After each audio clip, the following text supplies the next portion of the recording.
بسم الله الرحمن الرحيم الحمد لله رب العالمين والصلاة والسلام على أشرف المرسلين سيدنا محمد وعلى آله وصحبه أجمعين اللهم علمنا ما ينفعنا وانفعنا بما علمتنا وزدنا علما سبحانك لا علم لنا إلا ما علمتنا إنك أنت العليم الحكيم أما بعد إخواني أخواتي chers frères et sœurs السلام عليكم ورحمة الله وبركاته.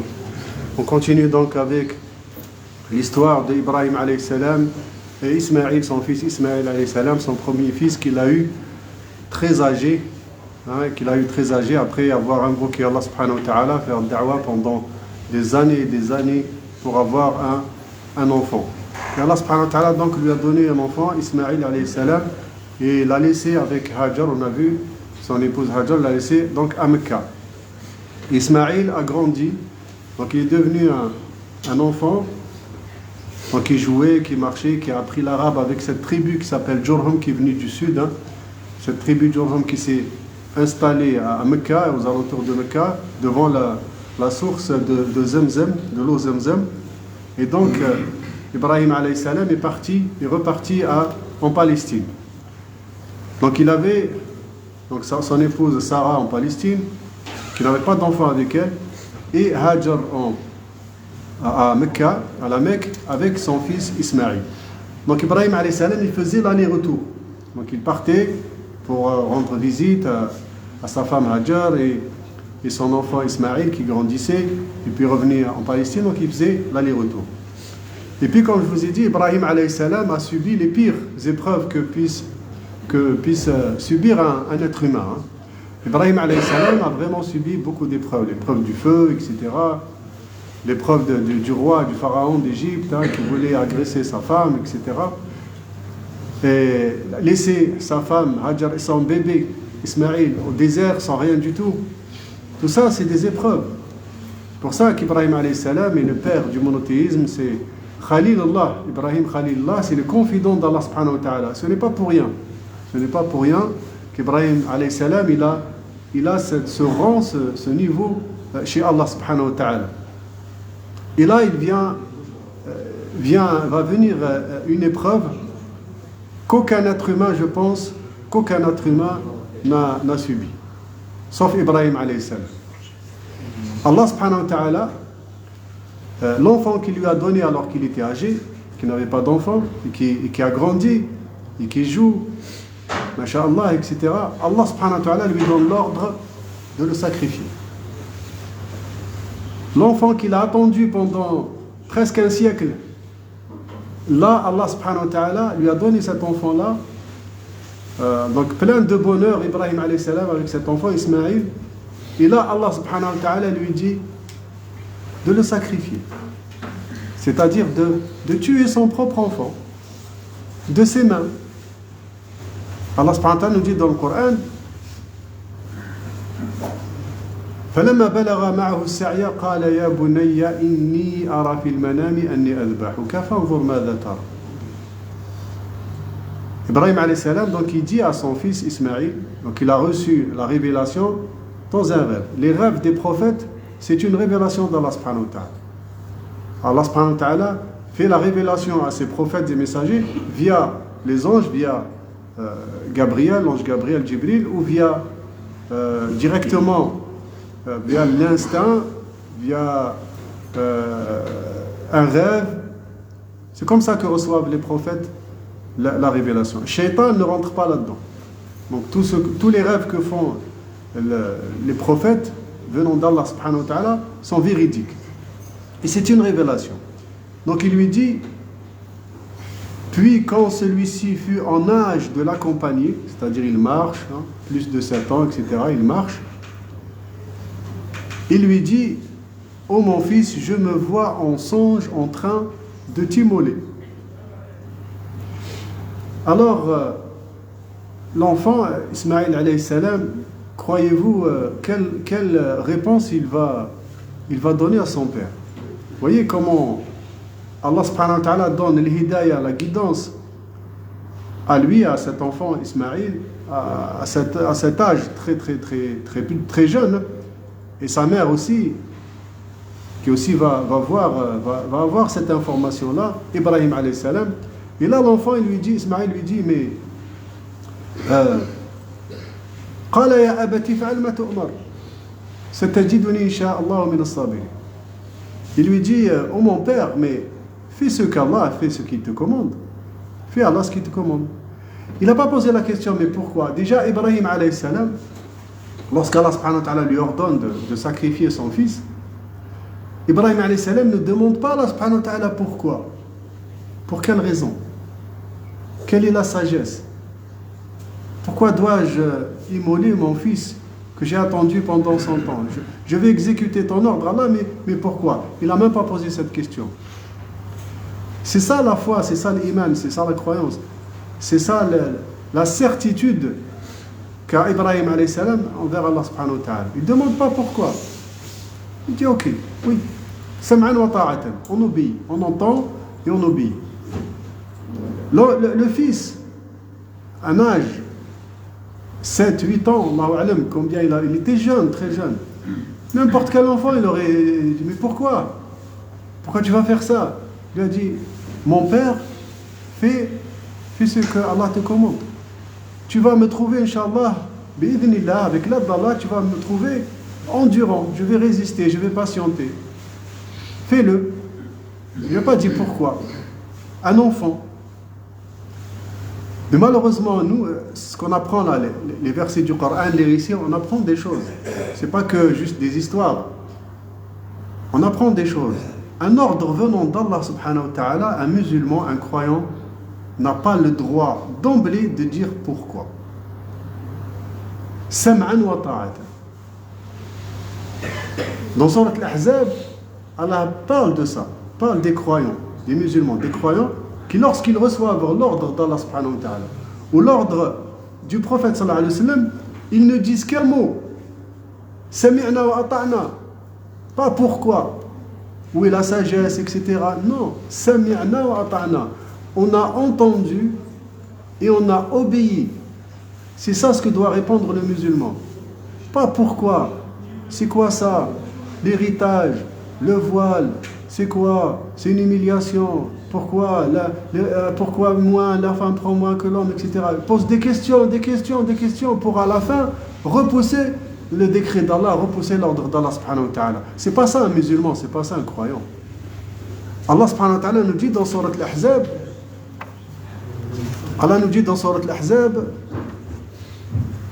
إنما كان قول الذين آمنوا إذا قضى الله ورسوله أمرا أن يقولوا سمعنا وأطعنا. Surat Al-Nur, pardon, je me suis trompé. C'est pas Surat Al-Ahzab, mais c'est Surat Al-Nur. Hein? Pardon, Surat Al-Nur. Donc, Allah subhanahu wa ta'ala dit dans Surat Al-Nur, pas Surat Al-Ahzab, hein? Pardon. Comme ça, j'ai trouvé la traduction. Voilà. Allah subhanahu wa ta'ala nous dit la seule parole des croyants quand on les appelle vers Allah et son messager pour que celui-ci juge parmi eux, ils disent nous avons entendu et nous avons obéi. Et voilà ceux qui réussissent. إنما كان قول المؤمنين إذا دعوا إلى الله ورسوله ليحكم بينهم أن يقولوا سمعنا وأطعنا وأولئك هم المفلحون ومن يطع الله ورسوله ويخشى الله ويتقه فأولئك هم الفائزون. Et quiconque obéit à Allah et à son messager et craint Allah et le redoute, alors voilà ceux qui récoltent le succès. Ceux qui récoltent le succès, ceux qui réussissent, c'est ceux lorsqu'ils entendent l'ordre d'Allah dans le Coran ou l'ordre du prophète sallallahu alayhi wa sallam dans sa sunna, ils n'ont qu'un mot dans la bouche. Sami'na wa ata'na. Nous avons entendu et nous avons obéi. Rien d'autre.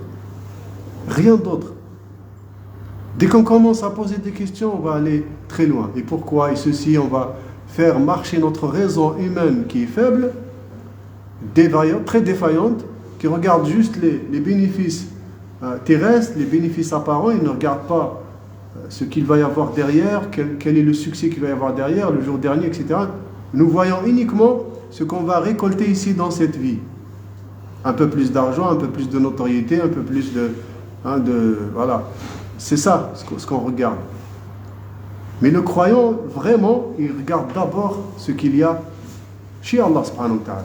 La première des choses qu'il regarde, ce qu'il y a chez Allah subhanahu wa ta'ala. D'abord.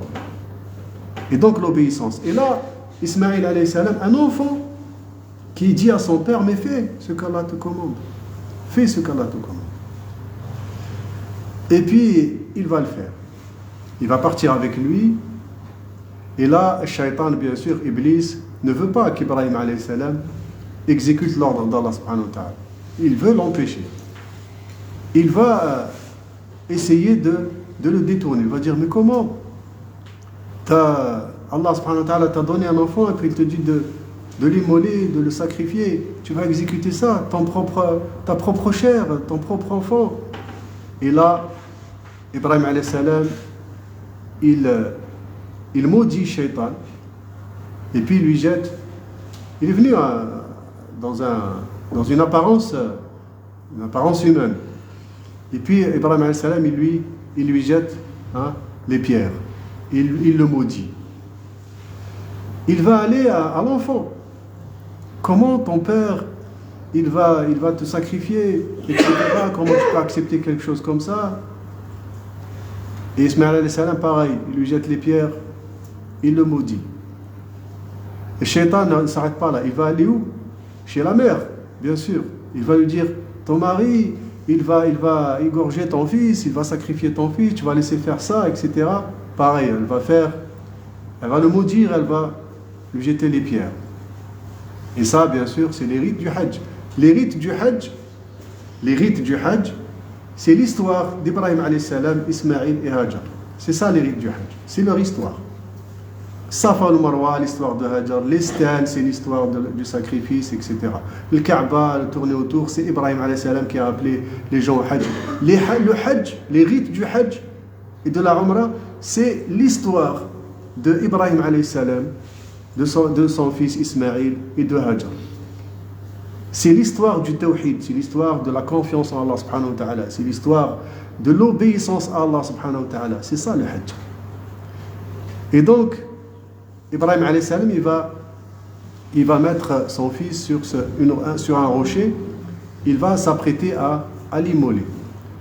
Et là, ce qui se passe, quelque chose de terrible et d'incroyable, c'est que Ismaïl alayhi salam, il va orienter son père, il va lui donner des conseils. Il lui dit, mon père, quand tu vas le faire, mets mon visage sur la terre, comme ça tu ne vas pas voir mon visage, tu vas être attendri. Attache mes mains avec une corde, comme ça je vais pas trop bouger, tu vas être entaché avec mon sang, etc. Il lui dit, oh, mon père, aiguise bien la lame, comme ça sera très facile. Il lui donne des conseils, subhanallah. Et là, lorsqu'il va le faire, il va mettre le couteau et le fils, Ismaïl, il lui dit, mais force sur le couteau, ça ne marche pas, vas-y, force sur le couteau. Et Ibrahim alayhi salam, il essaye de forcer, le couteau ne coupe pas. Lui, il fait le geste et le couteau ne coupe pas. Et puis, Ibrahim alayhi salam, il entend une voix qui vient du ciel. Il entend une voix qui vient du ciel qui lui dit, Ya Ibrahim, يا إبراهيم قد صدقت الرؤيا فلما أسلم وتله للجبين وناديناه أن يا إبراهيم قد صدقت الرؤيا إن كذلك نجزي المحسنين. Et puis quand tous deux se furent soumis à l'ordre d'Allah, ça y est, ils vont exécuter. Même il a exécuté Ibrahim, mais sauf le couteau n'a pas coupé. Le couteau n'a pas coupé. Lui, il frappe, il fait passer le couteau, mais le couteau, il ne coupe pas. Et donc Allah subhanahu wa ta'ala va l'appeler et va lui dire, voilà que nous l'appelâmes Abraham, tu as confirmé la vision. C'est-à-dire tu as exécuté l'ordre d'Allah subhanahu wa ta'ala que tu as reçu dans la vision. C'est ainsi que nous récompensons les bienfaisants. Là, Ibrahim alayhi salam, Allah subhanahu wa ta'ala est en train de l'élever les degrés, de faire qu'il soit son confident, qu'il soit Khalil Allah subhanahu wa ta'ala. Il nous le rend son âme d'une immolation généreuse. Et puis un mouton va descendre du ciel, il va venir, il va prendre la place de Ismaïl alayhi salam, que Ibrahim va donc sacrifier. Et nous perpétuâmes son renom dans la prospérité, ou dans la postérité, pardon. وَتَرَكْنَا عَلَيْهِ فِي الْآخِرِينَ سَلَامٌ عَلَى إِبْرَاهِيمَ كَذَلِكَ نَجْزِي الْمُحْسِنِينَ. Allah subhanahu wa ta'ala dit إِنَّ هَذَا لَهُوَ الْبَلَاءُ الْمُبِينُ. إِنَّ هَذَا لَهُوَ الْبَلَاءُ. C'est là, certes, l'épreuve manifeste. Il n'y a pas plus fort que cette épreuve.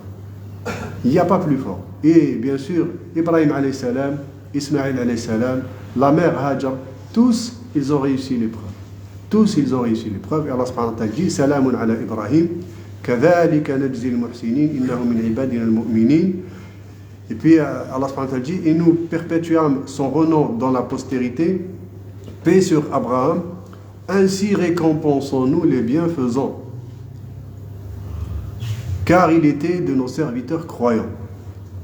Nous lui fîmes la bonne annonce d'Isaac comme prophète d'entre les gens vertueux. Et là, quand il va revenir en Palestine, Allah subhanahu wa ta'ala va lui donner un autre enfant, un autre fils. De qui? De Sarah, qui est devenue très âgée, très vieille, qui ne donne plus d'enfants, qui ne peut pas avoir d'enfants. Et là, Allah subhanahu wa ta'ala lui donne la bonne annonce. Il lui donne un autre fils, un autre prophète, et la descendance d'Ibrahim alayhi salam via Ishaq, elle va continuer. Voilà la récompense. Et puis bien sûr, l'histoire de la naissance d'Ishaq, on la verra demain, Inch'Allah. Lorsqu'il va... Ibrahim alayhi salam était quelqu'un de très généreux. C'était quelqu'un qui cherchait les invités pour les ramener chez lui et leur donner à manger. Donc il a trouvé 3 hommes étrangers à la ville et il est parti les chercher pour leur donner à manger. Bien sûr, c'était 3 anges. C'était 3 anges qui sont venus faire une mission et lui annoncer l'annonce de Ishaq alayhi salam. On verra demain, Inch'Allah. Et puis la construction de la Kaaba avec Ismaïl alayhi salam. Et on continuera demain, Inch'Allah. Wassalamu alaykum wa rahmatullahi wa barakatuh.